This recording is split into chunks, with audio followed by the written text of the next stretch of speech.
Hello friends, मैं अभिषेक Dewangan GK hub CGPSC के इस यूट्यूब चैनल पर आपका फिर से स्वागत करता हूं। कल की क्लास में हमने छत्तीसगढ़ के जितने भी ज़िले हैं वो अनुसूचित ज़िले कौन कौन से हैं, आकांक्षी ज़िले और जैविक ज़िले कौन कौन से हैं, ये सबको हम कवर कर चुके थे। आज की क्लास में हम छत्तीसगढ़ के शैल समूहों को पढ़ेंगे और उसके साथ साथ भारत के शैल समूहों को विस्तार में तो नहीं, कुछ हद तक हम उसको क्या करेंगे देखेंगे।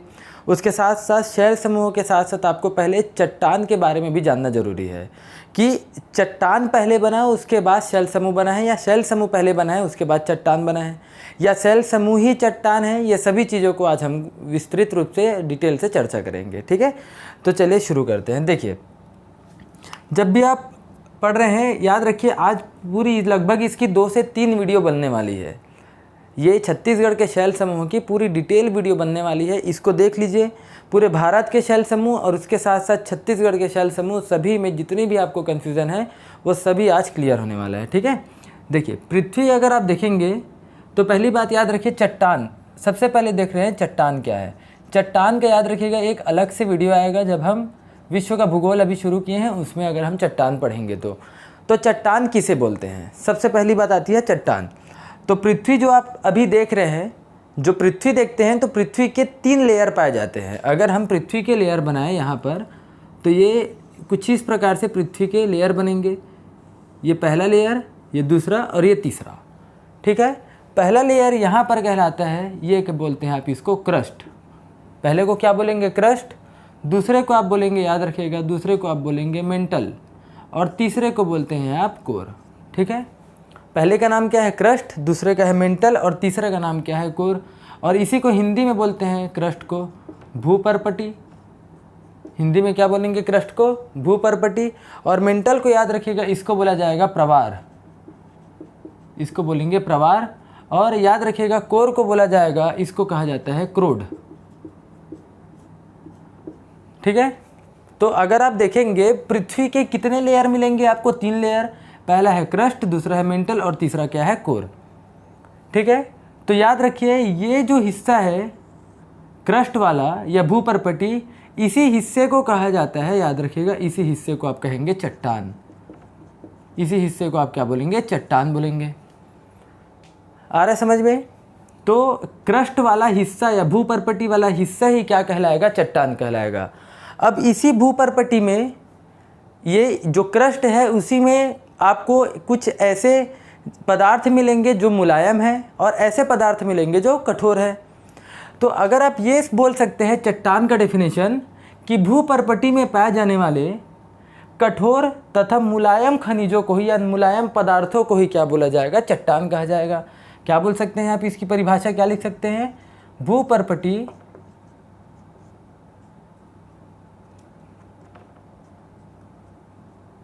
भूपर्पटी पर पाए जाने वाले कठोर तथा मुलायम पदार्थों को क्या कहा जाता है? चट्टान कहा जाएगा। समझ आ रहा है मैं क्या बोल रहा हूँ? इसी भूपर्पटी में कई सारे ऐसे पदार्थ या ऐसे यहाँ पर इस जगह होगा जो कई जगह क्या होगा? मुलायम होगा, और कई पदार्थ क्या होंगे वहाँ पर? कठोर होंगे। तो उसी कठोर और मुलायम पदार्थ को क्या कहा जाएगा? चट्टान कहा जाएगा। ये चट्टान किससे बना होगा? ये बना होगा खनिजों से बना होगा। स्वाभाविक सी बात है, ये पूरा का पूरा, ये देखिए इसको डिटेल में नहीं पढ़ेंगे, बस इतना याद रख लीजिए, ये चट्टान किससे बना होगा? खनिज पदार्थों से बना होगा। खनिज पदार्थों से बना होगा। कौन सा? ये चट्टान। तो इस एरो को ऐसे कर देते हैं। ये चट्टान किससे बना होगा? खनिज पदार्थों से। जैसे बोल सकते हैं आप खनिज पदार्थों में आप सिलिकॉन, ऑक्सीजन, ये सभी के सभी क्या है? ये पूरे खनिज पदार्थों से बने होंगे। और इसी ये मतलब सिलिकॉन और ऑक्सीजन से बने जो भी तत्व से बनते हैं वो क्या कहलाएंगे? खनिज पदार्थ। और ये खनिज पदार्थ किससे बने होंगे? याद रखिएगा, ये बने होंगे विभिन्न प्रकार के तत्वों के ऑक्साइड से या सिलिकेट से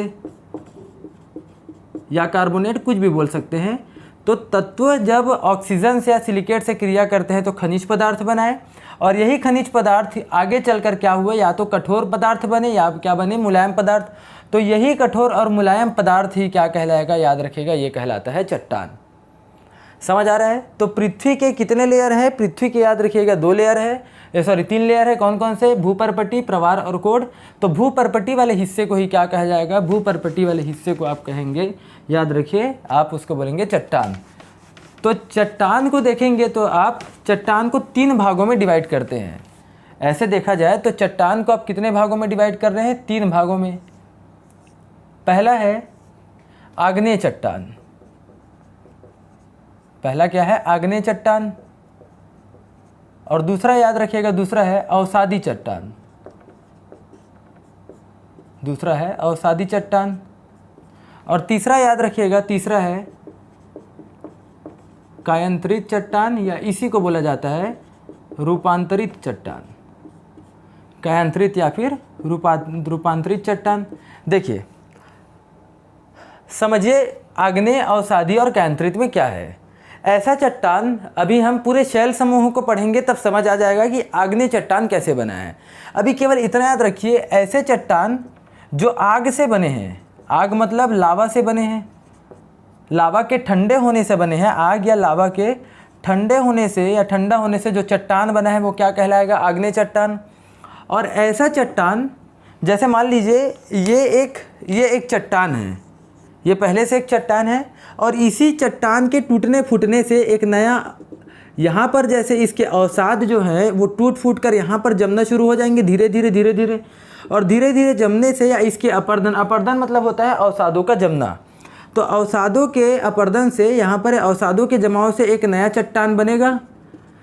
मतलब एक चट्टान के अवसादों से टूट टूट कर जब दूसरा चट्टान बनेगा तो उसको आप क्या बोलेंगे, अवसादी चट्टान। आ रहा समझ में। तो आग से या लावा से बना हुआ चट्टान या लावा के ठंडे होने से बना चट्टान क्या कहलाएगा, आग्नेय चट्टान। और अगर यही चट्टान अगर आग्नेय चट्टान या बोल सकते हैं किसी अन्य चट्टान के अवसादों से अगर कोई चट्टान बना है वो क्या कहलाएगा, अवसादी चट्टान। और कायांतरित या रूपांतरित चट्टान किसको बोलेंगे, देखिए मतलब मान लीजिए अगर ये पेन है, इसमें अगर हाई टेम्परेचर और हाई प्रेशर अगर आप लगाते हैं, हाई टेम्परेचर लगाएंगे मतलब अगर इसमें प्रेशर लगाएंगे, दबाएंगे तो स्वाभाविक सी बात है टूट जाएगा। या अगर आप इसमें हाई टेम्परेचर लगाएंगे तब ये जलकर भी इसका आकार बदल जाएगा। मतलब किसी भी चीज़ में अगर आप क्या लगाएंगे, हाई टेम्परेचर लगाएंगे, या अगर आप उसमें हाई प्रेशर लगाएंगे, हाई टेम्परेचर या हाई प्रेशर, तो हाई टेम्परेचर और हाई प्रेशर की वजह से करोड़ों सालों तक अगर कोई चट्टान अपना रूप बदल ले, अगर कोई चट्टान हाई टेम्परेचर और प्रेशर की वजह से अपना क्या कर ले, रूप बदल ले, देखिए रूपांतरित मतलब रूप में परिवर्तन। तो अगर हाई टेम्परेचर और हाई प्रेशर की वजह से अगर आग्नेय चट्टान या अवसादी चट्टान में से कोई भी चट्टान अपना रूप बदल ले या अपना काया ही बदल ले, वो क्या कहलाएगा, कायांतरित चट्टान कहलाएगा। आ रहा समझ में। जैसे एग्जाम्पल की बात है, आप बार बार पढ़ते हैं कि चूना पत्थर जो है वो कायांतरित होकर क्या बन गया है, अब संगमरमर बन गया है। तो ये है चट्टान। अगर आपको भारत के या छत्तीसगढ़ के शैल समूह को समझना है तो उससे पहले आपको कुछ चट्टानों को भी समझना पड़ेगा, जैसे आग्नेय, अवसादी और कायांतरित चट्टान। ये सभी तीनों चट्टानें याद रखिएगा, जब हम शैल पढ़ेंगे उसमें आपको पढ़ना पड़ेगा, ठीक है। तो याद रखिए इसी आग्नेय चट्टान के कई सारे हिस्से आ जाएंगे, जैसे आग से बना हुआ या लावा से बना हुआ चट्टान, तो एक ही प्रकार के लावा से तो नहीं बना होगा, तो कई प्रकार के अगर आग से या लावा से बने हैं चट्टान, तो वो सभी जो भी अगर कोई भी प्रकार का अगर लावा हो, अगर लावा से बना है या आग से बना है, वो क्या कहलाएगा, आग्नेय चट्टान कहलाएगा। तो इसी आग्नेय चट्टान के भी कई सारे उदाहरण हो सकते हैं, जैसे एग्जाम्पल के लिए बोल सकते हैं आर्कियन, अभी बताएंगे सब कैसे होगा, या एग्जाम्पल के लिए बोल सकते हैं दक्कन, ये दोनों के दोनों क्या है, आग्नेय चट्टान। अवसादी चट्टान के जैसे एग्जाम्पल हो जाएंगे, याद रखिएगा धारवाड़, कडप्पा, विंध्य, ये सब के सब क्या हो जाएंगे, आर्कियन चट्टान के या अवसादी चट्टान के क्या हो जाएंगे, उदाहरण हो जाएंगे। तो ये सभी के सभी याद रखिए, जो आप छत्तीसगढ़ या भारत के शैल समूह पढ़ते हैं, शैल मतलब ही होता है पत्थर और पत्थर मतलब ही होता है एक्चुअल में चट्टान। तो याद रखिए ये भी एक प्रकार के चट्टान है, लेकिन ये वाले जो चट्टान है वो किसके अंदर आ रहे हैं, अवसादी चट्टानों के अंतर्गत आ रहे हैं। जैसे आर्कियन और दक्कन शैल या चट्टान किसके, आग्नेय चट्टान के अंतर्गत आ रहे हैं वैसे ही। तो याद रखिए, शैल पढ़ने से पहले आपको चट्टान को समझना पड़ेगा, जो हम कुछ मोटा मोटी समझ लिए हैं, लेकिन पूरी तरीके से अगर आपको समझना है तो वर्ल्ड ज्योग्राफी की क्लास हम अभी शुरू कर दिए हैं। धीरे धीरे उसकी वीडियो डलती रहेगी, उसमें आप पूरा चट्टान वाला सीरीज़ भी आप उसमें कंप्लीट कर लेंगे। ठीक है, चलिए अब हम शुरू करते हैं भारत के शैल समूह, या आप इसको बोल सकते हैं छत्तीसगढ़ के शैल समूह। ठीक, देखिए याद रखिए, तो देखिएगा शैल समूह, शैल मतलब होगा, याद रखिएगा, चट्टान। तो मैं जो एग्जाम्पल आपको बताया हूँ वही होगा, कौन सा, कि भूपर्पटी पर पाए जाने वाले कठोर तथा मुलायम पदार्थों को ही क्या बोला जाएगा, चट्टान या शैल बोला जाएगा। ठीक है, तो हम चट्टान पढ़ लिए, उसी चट्टानों को कई सारे और क्लासिफिकेशन उसका किया गया है, मतलब कई सारे भागों में बांटा गया है। तो शैल समूह को कितने भागों में बांटा गया है अगर बोला जाए तो याद रखिएगा 4। किसको बांटा गया है, समूहों को, मतलब चट्टानों के समूह को कितने भागों में बांटा गया है, 4 भागों में बांटा गया है। कौन कौन से 4 भाग होंगे, देखिए। ठीक, पहला है आर्कियन चट्टान, या बोल सकते हैं आर्कियन समूह। पहला क्या हो जाएगा, आर्कियन समूह। दूसरा, इसको मैं समूह को नीचे लिख दे रहा हूँ, एक्चुअल में स्पेस है नहीं, ये क्या हो जाएगा, आर्कियन समूह। और दूसरा याद रखिएगा ये है पुराना या पुराण समूह, पुराना बोलते हैं, इसी को क्या बोलते हैं, पुराण समूह। तीसरा याद रखिएगा, तीसरा आएगा द्रविड़, तीसरा क्या आ जाता है, द्रविड़ समूह। और चौथा आ जाएगा, याद रखिए, चौथा है आपका आर्य, या इसी को आप बोलते हैं आर्यन समूह। चौथा हो जाएगा आर्य या फिर आर्यन समूह। तो शैल समूहों को कितने भागों में बांटा गया, 4 भागों में बांटा गया समूहों को। पहला आर्यन समूह, सॉरी आर्कियन, दूसरा पुराना, तीसरा द्रविड़, और चौथा क्या हो जाएगा, आर्य आर्यन समूह। अभी भी इसमें समूह शब्द बोला गया है, मतलब इसको भी कई भागों में बांटा गया होगा। तो पहला है आर्कियन शैल। अब याद रखना, आपको समूह नहीं लिखना है, क्योंकि समूह के अंदर ही तो कई सारे शैल आएंगे। तो अब आपको शैल समूह नहीं लिखना है, केवल शैल लिखना है। तो पहला क्या आ जाएगा, आर्कियन शैल, और दूसरा आ जाएगा, याद रखिएगा, दूसरा है धारवाड़ शैल। तो आर्कियन के अंतर्गत कितने, आर्कियन समूह के अंतर्गत कितने शैल आ जाएंगे, आर्कियन और धारवाड़। दूसरा याद रखिएगा, दूसरा है आपका पुराना या पुराण। इसके में क्या क्या आ जाएगा, पहला आ जाएगा, याद रखिए, पहला है कड़प्पा शैल, अभी भी समूह अब नहीं लिखना है। और दूसरा याद रखिएगा, दूसरा है विंध्य शैल। दूसरा क्या है, विंध्य शैल। याद रखिए, पूरे के पूरे अगर आपसे पूछ दिया जाए कि विश्व में सबसे पहले कौन सा शैल बना है, तो आर्कियन बना है। हम आर्कियन पहले भी पढ़े हैं, मैं आपको वर्ल्ड ज्योग्राफी वाली क्लास में आपको बताया था कि पूरा भूगर्भिक जितनी भी संरचना है, अर्थात वो कैसे बना है, कौन कौन से युग में बना है। तो मैं आपको 4 युग बताया था, हेडियन युग, आर्कियन युग, प्रोटोरोजोइक युग, और आपको बताया था फेनरोजोइक युग। तो एक आप पढ़े थे आर्कियन युग, तो यही आर्कियन युग है जिसमें आर्कियन शैल बना है। ठीक है, पहला आर्कियन समूह से कौन कौन से हिस्से, आर्कियन शैल और धारवाड़ शैल। पुराना या पुराण समूह से कौन कौन से शैल आ जाएंगे, कड़प्पा या विंध्य शैल। याद रखिएगा, द्रविड़ शैल, इसका विस्तार जो है वो भारत में नहीं पाया जाता, और जब भारत में नहीं पाया जा रहा है तो छत्तीसगढ़ में भी नहीं पाया जाएगा। ठीक है, तो और चौथा है आर्यन या आर्य समूह। इसमें आते हैं, याद रखिएगा, इसमें है 4। पहला है गोंडवाना समूह, या सॉरी गोंडवाना शैल, और दूसरा है दक्कन शैल, या इसी को क्या बोला जाता है, दक्कन ट्रैप बोला जाएगा। ट्रैप क्यों बोलेंगे, पूरा समझेंगे। तीसरा है, याद रखिए, तीसरा है टर्शरी शैल, और चौथा है क्वाटरनरी शैल। ये आपको बता चुका हूँ मैं, टर्शरी शैल के समय ही हमारा उत्तर भारत का विशाल मैदान बना है, और टर्शरी शैल के समय ही हमारा क्या बना है, हिमालय बना है, और क्वाटरनरी शैल्स के समय क्या बना है, हमारे भारत का, उत्तर भारत का विशाल मैदान बना है। आ रहा समझ में, ये दोनों चीज़ मैं आपको युग वाले में बता चुका हूँ। तो भारत में विश्व में पूछा गया है कितने शैल समूह हैं, तो विश्व में कितने हैं, 4। लेकिन भारत में कितना है पूछा जाए तो भारत में केवल आपको मिलेगा 3। पहला है आर्कियन, दूसरा है पुराण, और द्रविड़ भारत में नहीं पाया जाता है, इसलिए तीसरा क्या है आपका, याद रखिए, आर्यन या फिर आर्य समूह। और कितने शैल पाए जाएंगे भारत में, तो समूह हो गए, कितने शैल है, पहला है आर्कियन, दूसरा धारवाड़, तीसरा कडप्पा। याद रखिए विकास के आधार पर भी, मतलब विश्व में सबसे पहले आर्कियन बना, फिर धारवाड़ बना, उसके बाद कडप्पा बना है, फिर विंध्य बना है। ये विकास के आधार पर इसको लिख लीजिएगा। सबसे पहले विश्व में बना है आर्कियन, या भारत की बात कर सकते हैं आर्कियन, उसके बाद धारवाड़ बना, फिर कडप्पा बना, उसके बाद विंध्य बना। द्रविड़ नहीं है भारत में, उसके बाद क्या बना, गोंडवाना, गोंडवाना के बाद बना है दक्कन, और दक्कन के बाद बना टर्शरी, और टर्शरी के बाद क्या बना है, क्वाटरनरी शैल। तो सबसे प्राचीन कौन सा हो जाएगा, सबसे प्राचीन या सबसे प्राचीन शैल, सबसे प्राचीन शैल कौन सा हो जाएगा। देखिए सबसे पहले क्या बने हैं, आर्कियन, तो सबसे प्राचीन शैल क्या हो जाएगा, आर्कियन। और सबसे नवीन शैल अगर आपसे पूछ दिया जाए तो सबसे नवीन शैल क्या होगा। देखिए सबसे लास्ट में क्या बना है, सबसे लास्ट में बना है क्वाटरनरी, और इसी समय क्वाटरनरी शैल के समय ही क्या बना है, उत्तर भारत का विशाल मैदान बना है। तो भारत का सबसे नवीनतम क्षेत्र है उत्तर भारत का मैदान, ठीक, जो कब बना है, क्वाटरनरी शैल के समय बना है। तो सबसे पुराना शैल कौन सा हो जाएगा, आर्कियन, और सबसे नया कौन सा हो जाएगा, क्वाटरनरी। याद रखिए, तो भारत में अगर क्वेश्चन आए कितने शैल पाए जाएंगे, तो भारत में देखिए कितने हैं, 1 2 3 4 5 6 7 8। भारत में कितने शैल है, भारत में पाए जाएंगे कुल शैलों की संख्या कितनी हो जाएगी, 8। लेकिन छत्तीसगढ़ में टर्शरी और क्वाटरनरी ये 2 शैल नहीं पाए जाते।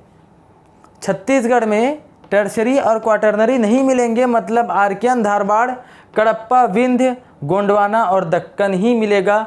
विंध्य का कुछ हिस्सा है लेकिन छत्तीसगढ़ में है ज़रूर, एकदम अल्प रूप, मतलब एकदम कम रूप में छत्तीसगढ़ में पाया जाएगा। तो छत्तीसगढ़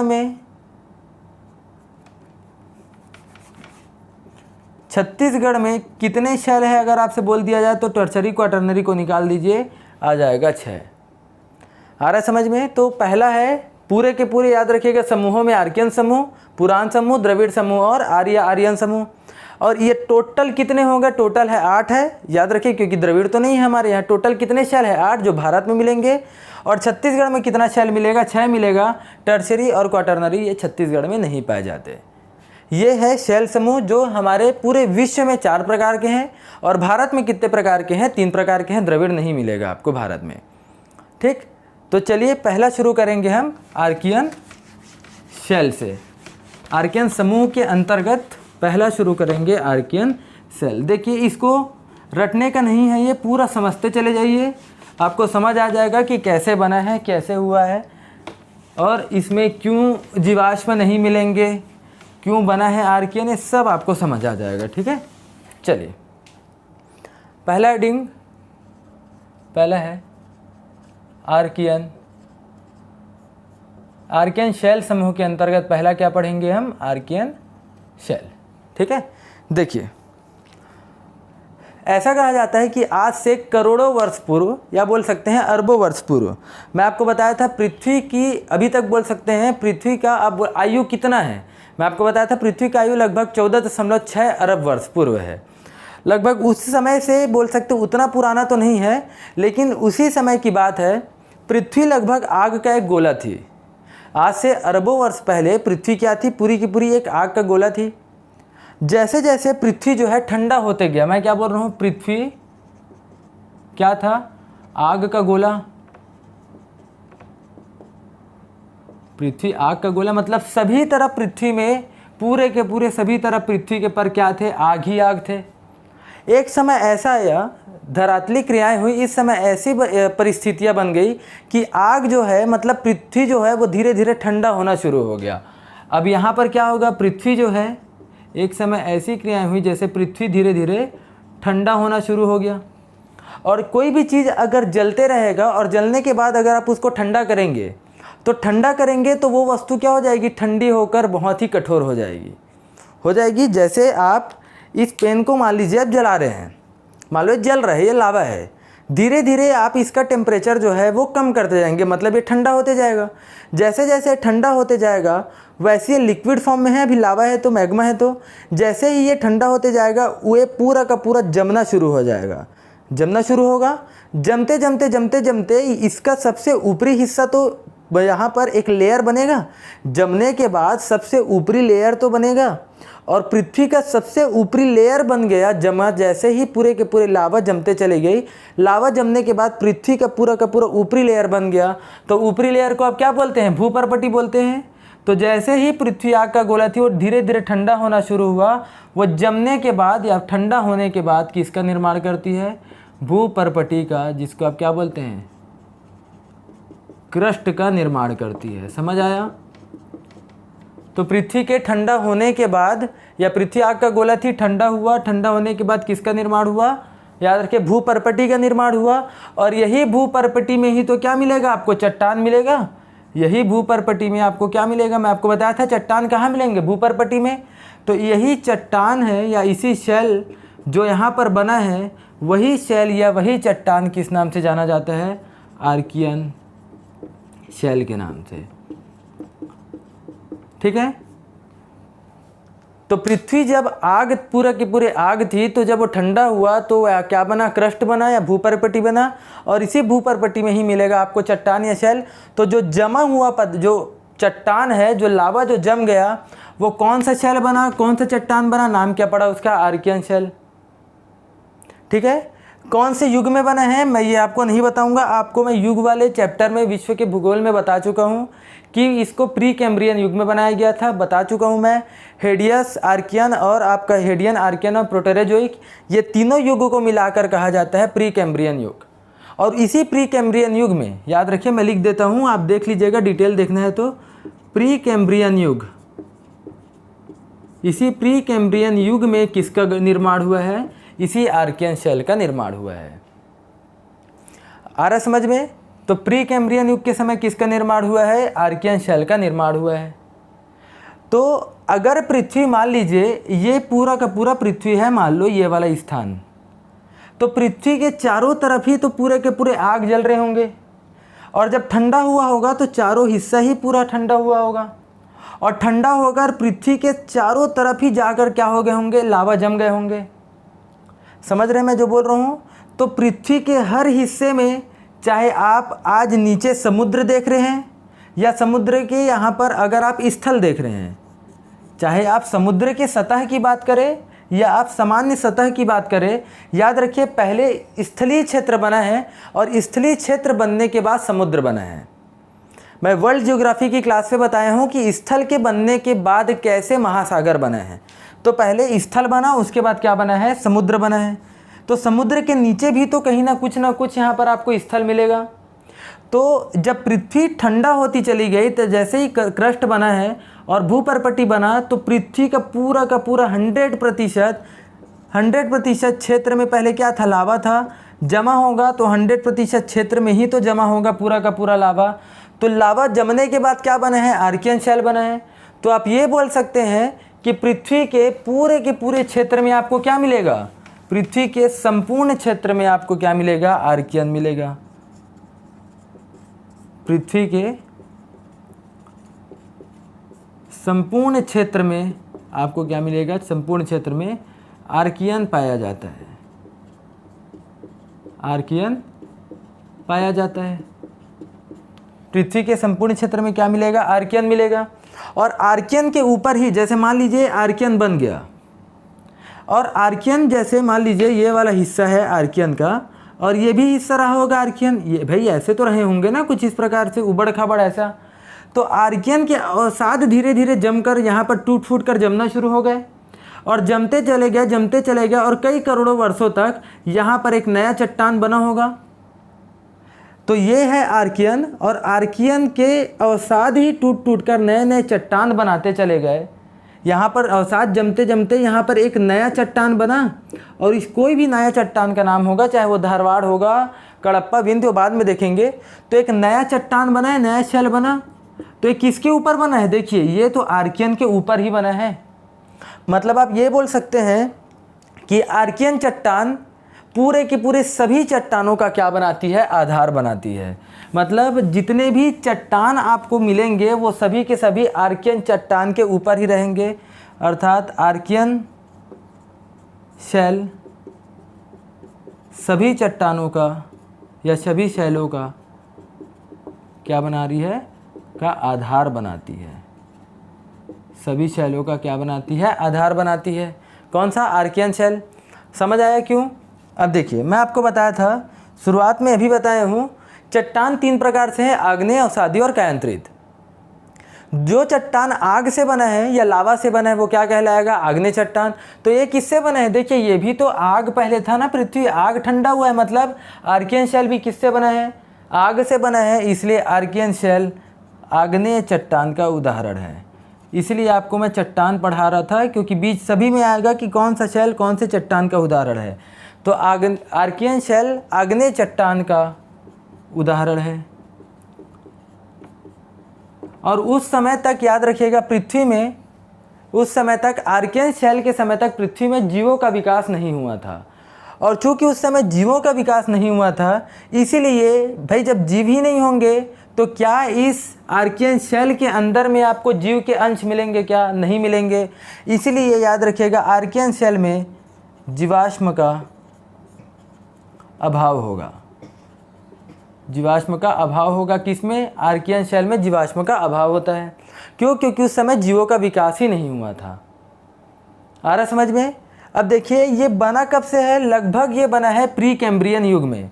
मैं बात कर रहा हूँ कम से कम 8 से लेकर 14 अरब वर्ष पूर्व की बात कर रहा हूँ, जब प्री कैम्ब्रियन युग चल रहा था। अब आप सोच सकते हैं कि ये कितना पुराना होगा। जैसे एक व्यक्ति कुछ दिनों तक या कुछ घंटे तक अगर धूप में खड़ा रहे और उसको हाई टेम्परेचर सूर्य की रोशनी मिल रही है, और अगर वो कुछ दिन तक या कुछ घंटे तक ही अगर वो धूप में खड़ा रहे, तो उसका रूप बदल जाएगा, मतलब वो रूपांतरित हो जाएगा। तो वैसे ही आर्कियन चट्टान भी, आर्कियन शैल भी तो कई करोड़ों सालों से या अरबों सालों से धूप में, हाई टेम्परेचर में और हाई प्रेशर में पृथ्वी के ऊपर है। ये याद रखिए मैं क्या बोल रहा हूँ। आर्कियन शैल भी कई करोड़ों या अरबों सालों से हाई टेम्परेचर में क्या है? पृथ्वी के ऊपर है। तो जैसे हम कुछ घंटों तक या कुछ दिनों तक धूप में रहकर अपना रूप, मतलब हमारा चेहरा बदल जाएगा, जो गोरे थे वो सांवले या काले हो जाएंगे, तो हमारा रूप बदल गया, रूप परिवर्तित हो गया। तो आर्कियन तो कई करोड़ों अरबों सालों तक क्या है? पृथ्वी के ऊपरी सतह पर है।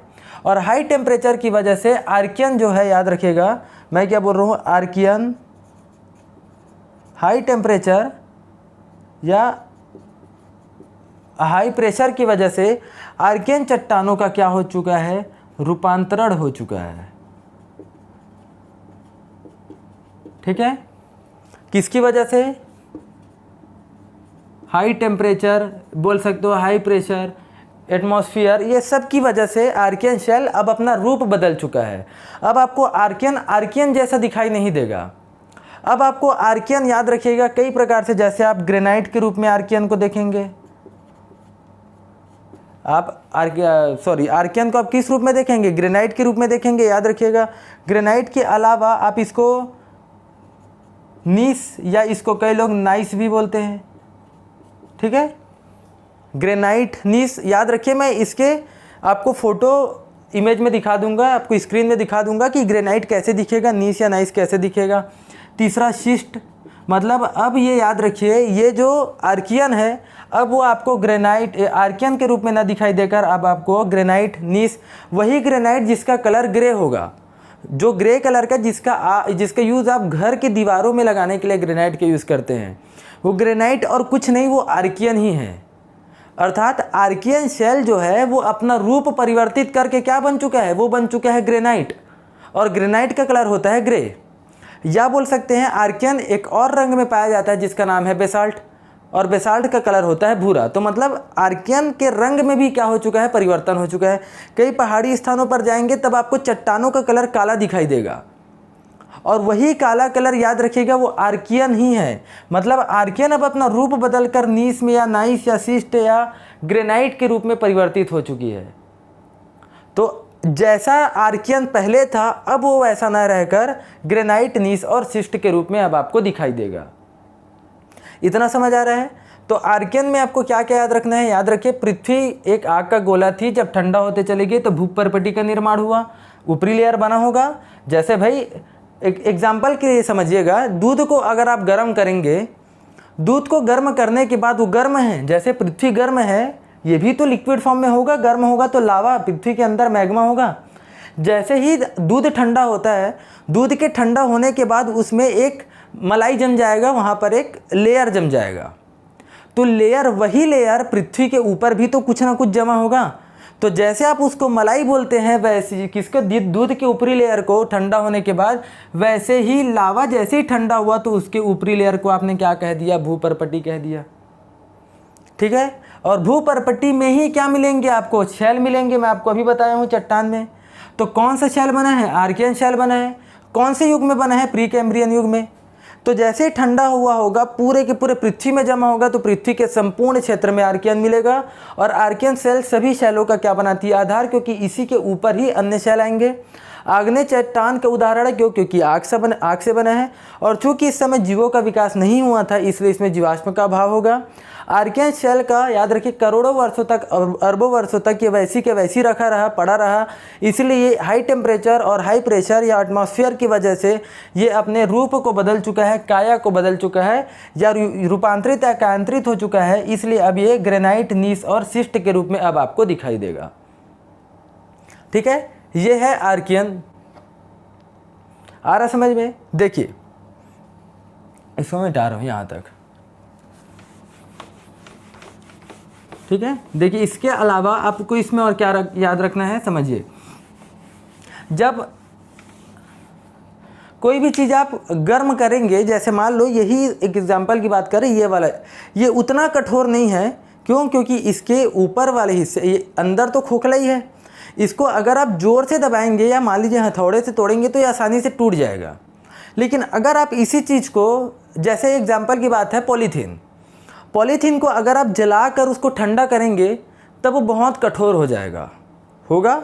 वैसे ही जब पृथ्वी जब जल रही होगी, उसके बाद जब ठंडा हुआ होगा तो बहुत कठोर होगा। तो पृथ्वी जब आग का गोला थी, तो पृथ्वी के अंदर ही तो आपको कई सारे खनिज पदार्थ मिलेंगे, कई सारे तत्व मिलेंगे। जैसे कई सारे खनिजों में या धातुओं में बोल सकते हो, सोना, चांदी, लौह, अयस्क, जितने भी खनिज है वो पृथ्वी के अंदर ही तो मिलते हैं आपको। और पृथ्वी जब जल रही होगी तो खनिज भी तो जल कर, और जब ये ठंडा हुआ होगा पृथ्वी, तो ये भी जो खनिज है ये इसी चट्टान के नीचे दब गए होंगे। आ रहा है समझ में। जैसे एग्जाम्पल की बात है, मान लो ये वाला हिस्सा लावा था, और लावा जब जमा होगा तो ये पूरा का पूरा क्या बन गया, आर्कियन। अब आर्कियन के नीचे यहाँ पर खनिज पाए जाएंगे सभी जगह, कई जगह पर पाया जाएगा। मान लो सोना, चांदी, लौह अयस्क, ये सभी के सभी बहुत सारी चीज़ें हैं। टीन पाया जाएगा, अभ्रक पाया जाएगा, जितने भी खनिज तत्व है वो यहाँ पर मिलेगा आपको। क्योंकि पृथ्वी पूरी जल रही थी और पृथ्वी का हर एक खनिज या तत्व इसी के अंदर ही तो शामिल था। लेकिन क्या आप इसको निकाल सकते हैं क्या, नहीं, क्योंकि ये इतना कठोर है आर्कियन शेल कि अगर आप 1000 रुपये की वस्तु या खनिज निकालेंगे तो खर्च बैठेगा 1200 रुपये या 1100 रुपये के आसपास। तो जितना आप दोहन नहीं करेंगे, उससे ज़्यादा उस दोहन करने के लिए आपको खर्च बैठ जाएगा। इसीलिए याद रखिएगा, आर्कियन शेल खनिजों की दृष्टि से तो संपन्न है, लेकिन खनिजों का दोहन नहीं किया जा सकता। याद रखिए मैं क्या बोल रहा हूँ। आर्कियन शेल में खनिज तो आपको भरपूर मात्रा में मिलेंगे, इसको लिख लीजिएगा। लेकिन कठोरता की वजह से, आर्कियन शेल की कठोरता की वजह से आर्कियन शेल से किसी भी प्रकार के खनिजों का दोहन नहीं किया जा सकता। ठीक है, याद रखना, आर्कियन शेल भले ही समृद्ध है खनिजों की दृष्टि से, लेकिन आप उसमें खनिज नहीं निकाल सकते कठोरता की वजह से। ये है आर्कियन शेल। तो ये पूरा का पूरा आर्कियन शेल अगर आपको समझ आया होगा तो देखिए ये कहाँ कहाँ मिलेगा। ये आपको भारत में मिलेगा, पूरा का पूरा प्रायद्वीपीय हिस्से में। ठीक, भारत का मेरा वो सीरीज़ देख लेना, प्रायद्वीपीय पठार, क्या भारत छत्तीसगढ़ प्रायद्वीपीय पठार का हिस्सा है, वो वाला सीरीज़ देख लेना, आपको समझ आ जाएगा। ये प्रायद्वीपीय पठार है और भारत छत्तीसगढ़ का ये हिस्सा प्रायद्वीपीय पठार के अंतर्गत आता है। छत्तीसगढ़ भी प्रायद्वीप का अंतर्गत आ रहा है। और प्रायद्वीपीय पठार, जो छत्तीसगढ़ का प्रायद्वीपीय पठार, वो कब बना है, इसी आर्कियन के समय ही तो बना है, जब पृथ्वी आग का गोला थी। मतलब जब पृथ्वी आग का गोला थी, जैसे जैसे ठंडा होते चली गई, तो पृथ्वी का आप जो भारत का आप जो नक्शा देख रहे हैं, उसमें ये वाला जो क्षेत्र है, ये पूरा आर्कियन जब जम रहा था, तो भारत का ये वाला स्थान भी इसी आर्कियन के जमाव से ही बन गया। आ रहा है समझ में। इसलिए भारत के दक्षिण में प्रायद्वीप वाले हिस्से में पूरा का पूरा ये क्षेत्र क्या है, आर्कियन मिलेगा आपको। अर्थात प्रायद्वीपीय पठार के 2/3 हिस्से में या 2/3 भाग में आपको क्या मिलेगा, आर्कियन। तो बाकी हिस्से में क्या है, बाकी हिस्से में आर्कियन के ऊपर अन्य कोई शैल जम चुका है, उसके अवसाद जम चुके हैं। समझ आ रहा है। तो छत्तीसगढ़ भी इसी प्रायद्वीपीय का तो हिस्सा है, तो छत्तीसगढ़ में भी तो आर्कियन मिलेगा। तो क्या छत्तीसगढ़ के पूरे एरिया में, हाँ पूरे एरिया में मिलेगा। लेकिन हमको 100% नहीं लेना है। क्यों? क्योंकि आर्कियन के ऊपर अन्य कोई चट्टान जम चुका है, सॉरी अन्य कोई शैल जम चुका है। तो कहाँ कहाँ मिलेगा, देखिए आपको ये आर्कियन शैल कहाँ कहाँ मिलेगा। तो अगर मैं छत्तीसगढ़ की बात करूँ तो छत्तीसगढ़ के प्राकृतिक विभाजन हम पढ़े थे, उसमें छत्तीसगढ़ को 4 भागों में बांटा गया था। पहला था पूर्वी बघेलखंड का पठार, पहला है पूर्वी बघेलखंड का पठार था। दूसरा क्या था, जशपुर सामरी पाट प्रदेश, जशपुर सामरी पाट प्रदेश था।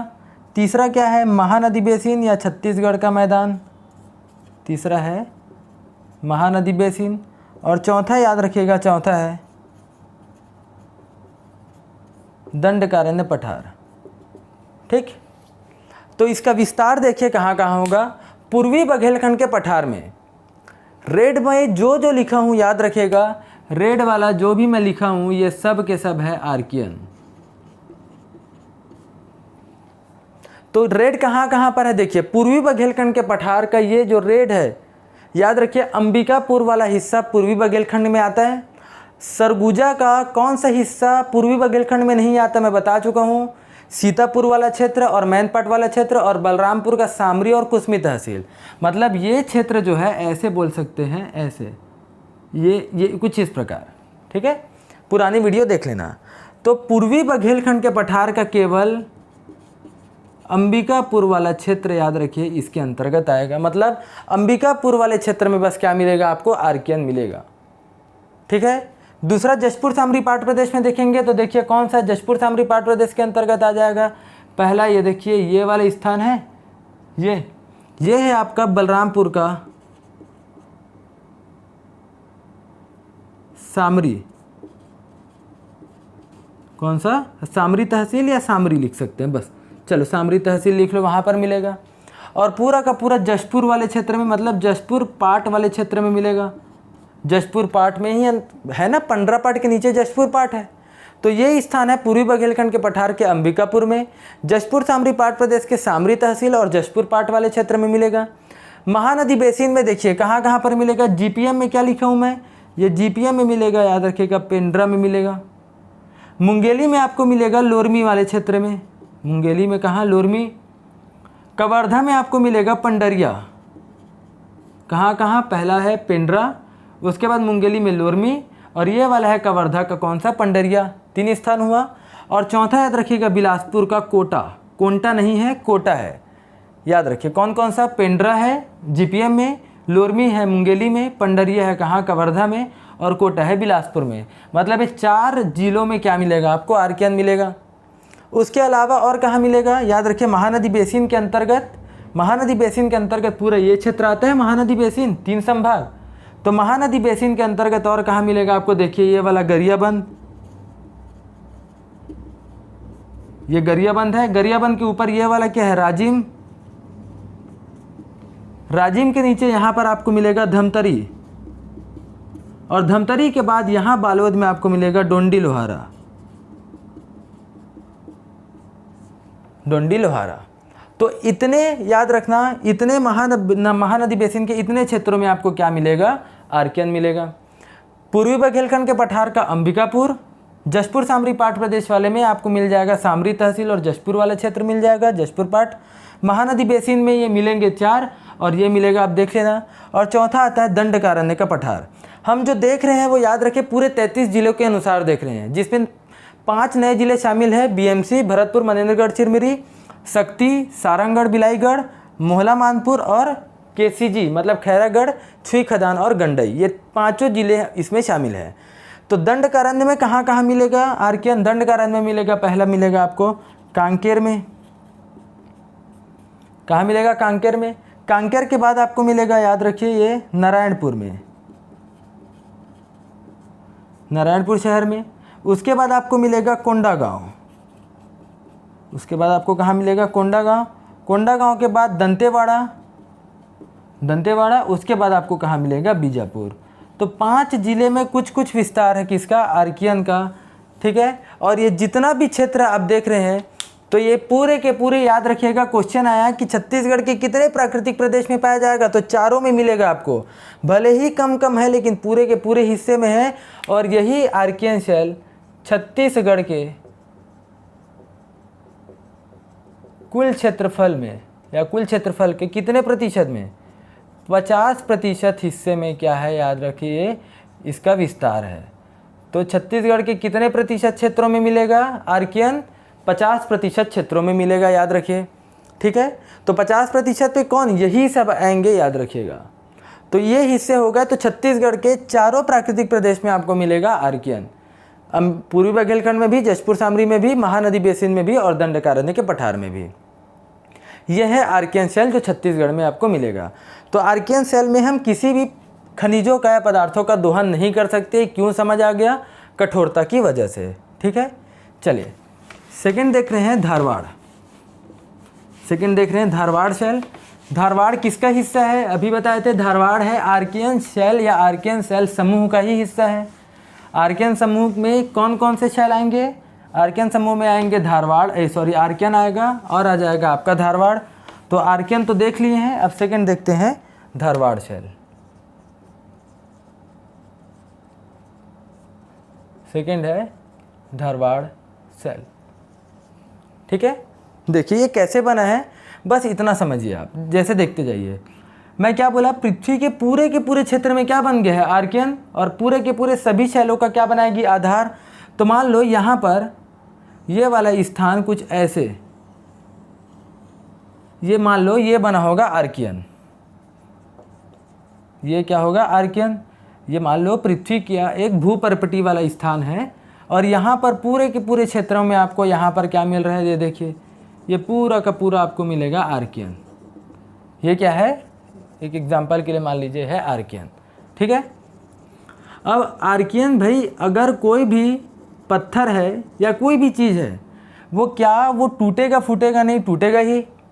टेम्परेचर है, प्रेशर है, हवाएं चल रही है, बारिश हो रही है, जिसकी वजह से इसके अवसाद छोटे छोटे टूटते चले जाएंगे, और टूट टूट कर देखिए यहाँ पर टूटेंगे, और टूट टूट कर ये हिस्सा यहाँ पर धीरे धीरे आकर जमना शुरू हो जाएंगे, और जमते जमते यहाँ पर जमते जमते जमते जमते कुछ इस प्रकार से करोड़ों साल तक, अरबों साल तक ये आकर जमते रहेंगे। जैसे आप अपने क्षेत्र, जैसे मान लो आप अपना रूम है आपका, आपके रूम में 2 दिन पोछा या झाड़ू नहीं करेंगे तो धूल जम जाएगा।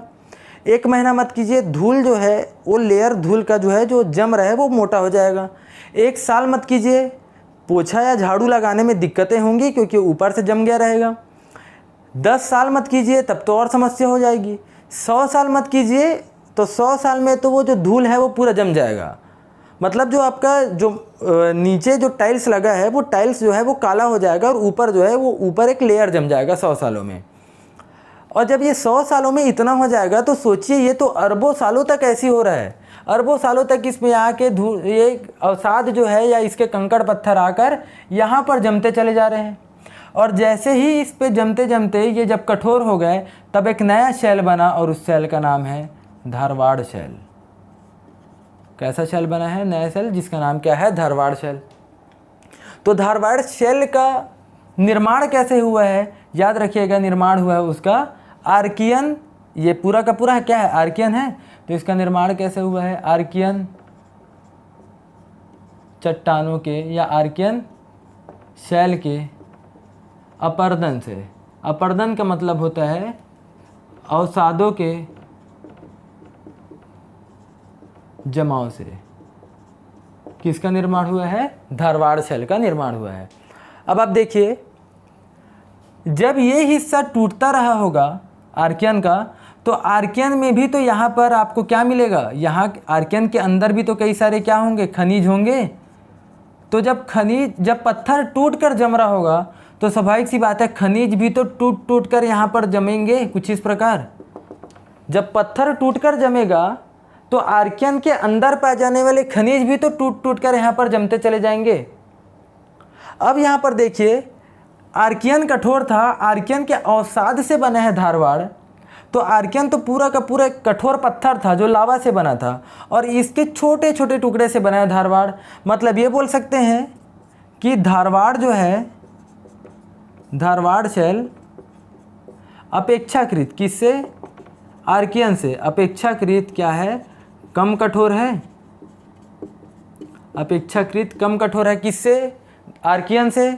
और इसीलिए याद रखिए, जब आप इसमें, जब आर्कियन टूट कर यहाँ पर अवसाद जमा कर धारवाड़ बनाया या धारवाड़ बना, तो खनिज भी टूट कर जमते चले जाएंगे। और चूँकि ये अपेक्षाकृत कम कठोर है, इसीलिए आप धारवाड़ से आसानी से वहाँ से खनिज निकाल सकते हैं, आसानी से खनिज निकाल सकते हैं। क्यों? क्योंकि ये अपेक्षाकृत कम कठोर है आर्कियन से। और जब आप इससे खनिज निकालेंगे तो यही खनिज हमारे अर्थव्यवस्था को सुधारने का काम करेंगे। इसीलिए याद रखिएगा, इसको कहा जाता है आर्थिक दृष्टि से संपन्न शैल किसे कहा जाएगा, याद रखिएगा, आर्थिक दृष्टि से संपन्न शैल है धारवाड़। क्यों? क्योंकि याद रखिएगा ये अपेक्षाकृत कम कठोर है, और जब ये चट्टान यहाँ पर टूट कर जमा है तो खनिज भी तो टूट कर जमेंगे। और कम कठोर होने की वजह से आप इसमें पाए जाने वाले खनिजों का दोहन आसानी से कर सकते हैं। समझ आ रहा है? और जब आप इसका दोहन करेंगे तो यही तो भारत की अर्थव्यवस्था को सुधारेगी। इसलिए आर्थिक दृष्टि से सबसे संपन्न, मतलब पैसे इसी से तो मिलेंगे जब खनिज निकलेगा। तो आर्थिक दृष्टि से सबसे संपन्न शैल कौन सा है, याद रखिएगा, धारवाड़ शैल है।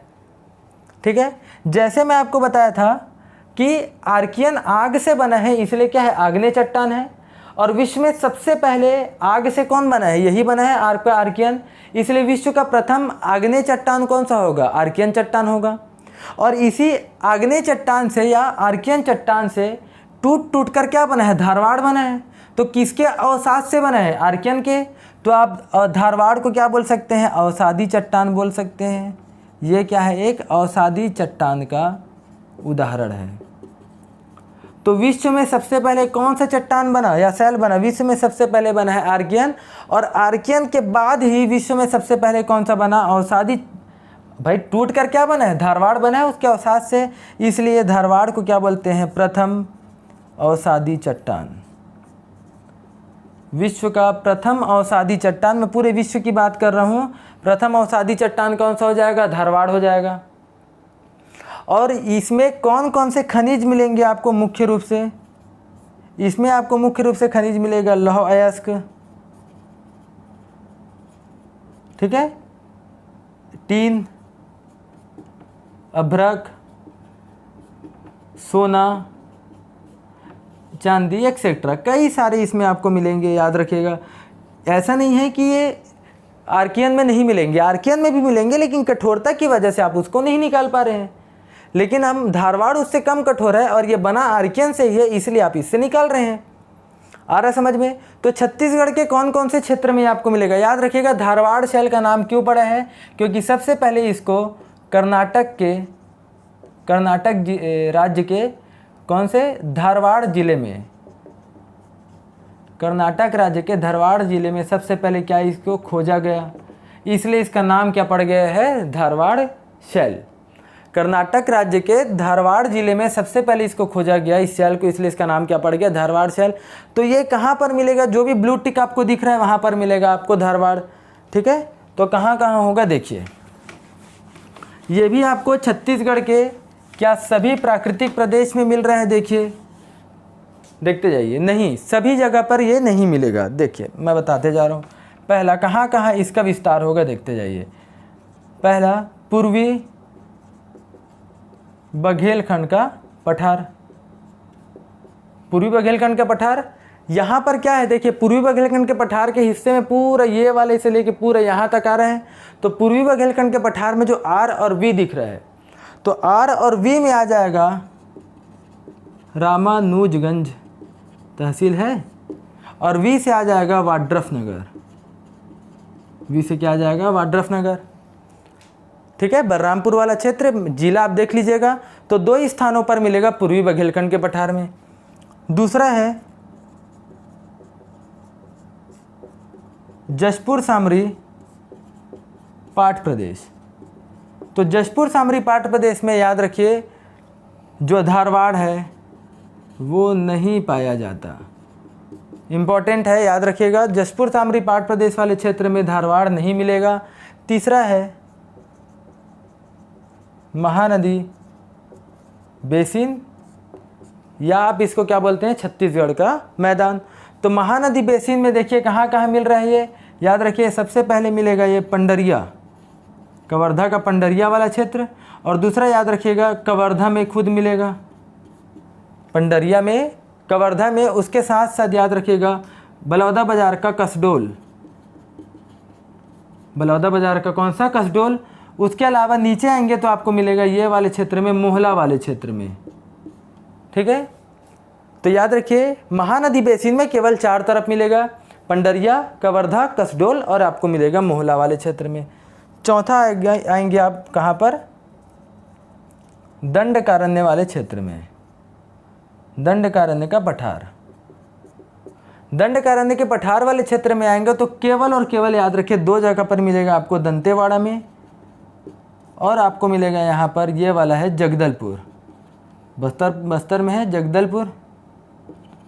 इसीलिए ये धारवाड़ आपको कहाँ मिल रहा है, दंतेवाड़ा। और इसी धारवाड़ से ही, दंतेवाड़ा के धारवाड़ से ही आप क्या निकालते हैं, लौह अयस्क निकालते हैं। बैलाडीला है, बैलाडीला नामक क्षेत्र सबसे ज़्यादा फेमस है छत्तीसगढ़ में, किसके लिए, लौह अयस्क के लिए, क्योंकि यहीं पर आपको क्या मिलेगा, धारवाड़ मिलेगा, कहाँ, दंतेवाड़ा में। तो याद रखिए ये छत्तीसगढ़ के कितने प्रतिशत में है, इंपॉर्टेंट। अब यहाँ से देखिए कंफ्यूजन क्या है। मैं अभी आपको बताया कि आर्कियन समूह को कितने भागों में बांटा गया है, 2 भागों में बांटा गया है। समूह की बात कर रहा हूँ, पहला है आर्कियन और दूसरा है धारवाड़। पहला क्या है, आर्कियन सेल और दूसरा धारवाड़। तो याद रखिए ये दोनों मिलाकर छत्तीसगढ़ में पाया जाता है 50 से लेकर 55%, 50 से 55।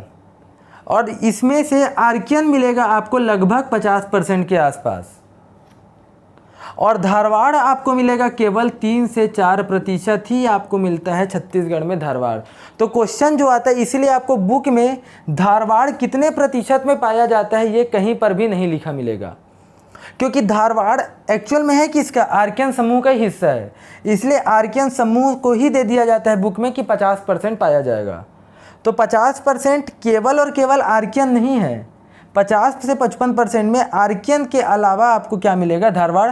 और अकेले आर्कियन 50 है और धारवाड़ देखा जाए तो 3%, तो दोनों के मिला के आ जाता है 50 से 55%। आ रहा समझ में। तो याद रखिए सर्वाधिक छत्तीसगढ़ में कौन सा शैल पाया जाएगा, आर्कियन पाया जाएगा लगभग 50% वाले क्षेत्र में। ठीक, तो धारवाड़ में आपको क्या याद रखना है, ये आर्कियन चट्टानों के अपरदन से या अवसादों के जमाव से बना है, जिसको सबसे पहले कर्नाटक राज्य के धारवाड़ जिले में खोजा गया, इसलिए इसका नाम क्या पड़ गया, धारवाड़ पड़ गया। ठीक है, क्योंकि अवसादों के जमाव से बना है ये, इसलिए अपेक्षाकृत ये आर्कियन से कम कठोर है। और जब ये टूट कर अवसाद जमे होंगे तब खनिज भी टूट कर जमे होंगे, और इसीलिए इससे खनिजों का अपन दोहन आसानी से कर सकते हैं। इसलिए बोल सकते हैं कि खनिज निकाल रहे हैं, इसलिए आर्थिक दृष्टि से ये सबसे क्या है, संपन्न शैल है। ठीक है, और चूँकि इस समय भी याद रखिए, इस समय भी जीवों का विकास नहीं हुआ था, इसलिए इस शैल में भी जीवाश्म जो है वो नहीं मिलेंगे, जीवाश्म का क्या होगा, अभाव होगा। केवल याद रखिए एक ट्रिक याद रख लो, गोंडवाना शैल में, केवल और केवल गोंडवाना शैल में बस क्या पाया जाएगा, आपका जीवाश्म पाया जाएगा। बाकी छत्तीसगढ़ के किसी भी शैल में आपको जीवाश्म नहीं मिलेंगे, कुछ हिस्से में मिलेंगे, लेकिन आपको इतना मान के चलना है कि पादप जीवाश्म अगर दे दिया जाए, पादप जीवाश्म का मतलब होता है पेड़ पौधे का जीवाश्म, या डायरेक्ट जीवाश्म दे दिया जाए, कहाँ मिलेगा, तो याद रखिएगा वो केवल गोंडवाना में मिलेगा।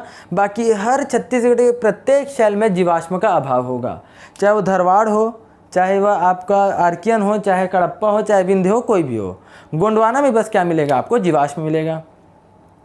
ये था छत्तीसगढ़ का पहला आर्कियन समूह, जिसमें भारत की भी बात किए थे थोड़े से, लेकिन अब हम ये पूरे के पूरे जो पढ़ रहे हैं, याद रखिएगा जितना भी आप पढ़ रहे हैं ये भारत में भी सेम मिलेगा, छत्तीसगढ़ में विस्तार जो है वो अलग अलग हो जाएगा। ठीक है। तो अभी आज की क्लास में हम केवल और केवल छत्तीसगढ़ के जितने भी धारवाड़ और आर्कियन, इसका विस्तार कहाँ पर है, ये इसका निर्माण कैसे हुआ है और खनिजों की दृष्टि से सबसे संपन्न आखिर धारवाड़ क्यों है, ये सभी चीज़ों को आज हमने डिटेल में कवर किया है। हो सकता है इसकी 2 वीडियो और है। देखिए क्लासेस छत्तीसगढ़ की अगर आप संपूर्ण भूगोल की बात करेंगे तो संपूर्ण भूगोल छत्तीसगढ़ में का लगभग 90 से 100 वीडियो इसके बनेंगे। हाँ, 90 से 100 वीडियो के आसपास बनेंगे छत्तीसगढ़ भूगोल के, क्योंकि एक बार अगर आप इस डिटेलिंग को कर लिए, डिटेल में अगर आप छत्तीसगढ़ को पढ़ लिए, तो केवल और केवल आपको 2 या 3 साल बाद जब भी आप फिर से इसको पढ़ रहे हैं तो करेंट डाटा जो भी रहेगा उसको ही आपको अपडेट करना है। अदरवाइज़ 90% 2 से 3 साल बाद, 4 साल बाद, 5 साल बाद, जितने भी साल पढ़ेंगे ये तो कभी नहीं बदलेगा। जो कहाँ कहाँ मिल रहा है ये भी कहीं नहीं बदलेगा, केवल करेंट डाटा बस कुछ बदल जाएगा, बस उसके अलावा नहीं बदलेंगे। तो वीडियो को डेली देखते हुए चलते जाइए, क्योंकि 90 से 100 वीडियो के आसपास केवल और केवल छत्तीसगढ़ के भूगोल का बनेगा। तो एक बार में उसको देखना संभव नहीं है, और अगर आप एक बार में लगातार देख भी लेंगे तो याद रख पाना उसको संभव नहीं है। इसलिए हर दिन जो वीडियो डल रहा है उसको आप कंटिन्यू 1-1 घंटा या आधा घंटा निकाल के देखते जाइए, नोट्स बनाते जाइए। टेलीग्राम में मैं अपना नंबर डाल दूंगा, आप उस नंबर में देख के व्हाट्सअप करके उस नोट्स को मैं डेली टेलीग्राम में एक क्वेश्चन दे दूंगा मेंस के लिए। उस मेंस का क्वेश्चन आप डेली टेलीग्राम में मैं डाल दिया करूंगा। आप उस मेंस के आंसर को लिख कर, आंसर राइटिंग करके आप मेरे व्हाट्सअप नंबर में उसको आप मैसेज कर सकते हैं, ठीक है, व्हाट्सअप कर सकते हैं, ठीक है। अगर आपको आज की क्लास पसंद आई हो तो वीडियो को लाइक कीजिएगा, चैनल को सब्सक्राइब कीजिएगा, और हाँ, साथ साथ उसको शेयर भी कीजिएगा। धन्यवाद।